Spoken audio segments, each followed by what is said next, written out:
நான் சிறு வயதில் இருக்கும்போது வந்து பார்த்திங்கன்னா 80s டைமில் வந்து பேச்சாளர் அப்போ வந்து ஒரு எம்எல்ஏவாகவும் இருந்தாங்க 77லேருந்து 87 வரைக்கும். பார்த்திங்கன்னா தொடர்ந்து கூட்டங்களுக்கு போயிட்டே இருப்பாங்க. இப்போ வந்து ஒரு காலகட்டத்தில் வந்து அப்பா பொதுச்செயலர் துரைமுருகன், சுப்பு அவர்கள் வந்து சட்டமன்றத்தில் வந்து நிறைய எதிர்க்கட்சியாக முத்தமிழறிஞர் டாக்டர் கலைஞரோட அறிவுறுத்தல் படி நிறைய கேட்பாங்க.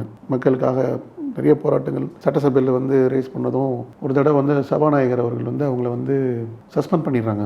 இவங்க 3 பேரையும் சஸ்பெண்ட் பண்ணதும் முத்தமிழறிஞர் கலைஞர் வந்து அவங்கள கூப்பிட்டு சொல்கிறாரு, சட்டமன்றத்தில் வந்து உங்களை ஒதுக்கி வச்சா என்ன, மக்கள் மன்றத்துக்கு போங்கன்னு சொல்லி இவங்க எல்லாரையும் தமிழ்நாடு ஃபுல்லாக அனுப்பிச்சி வைக்கிறாங்க. ஒரு ஊர்லேயும் ஒரு மாவட்டத்துலேயும் கூட்டங்கள் போட்டு மக்கள் மன்றத்தில் பேசுகிறதுக்காக போகிறாங்க. கிட்டத்தட்ட பார்த்திங்கன்னா அவர் ஒரு 2 மாதம் நாங்கள் பார்க்கவே இல்லை.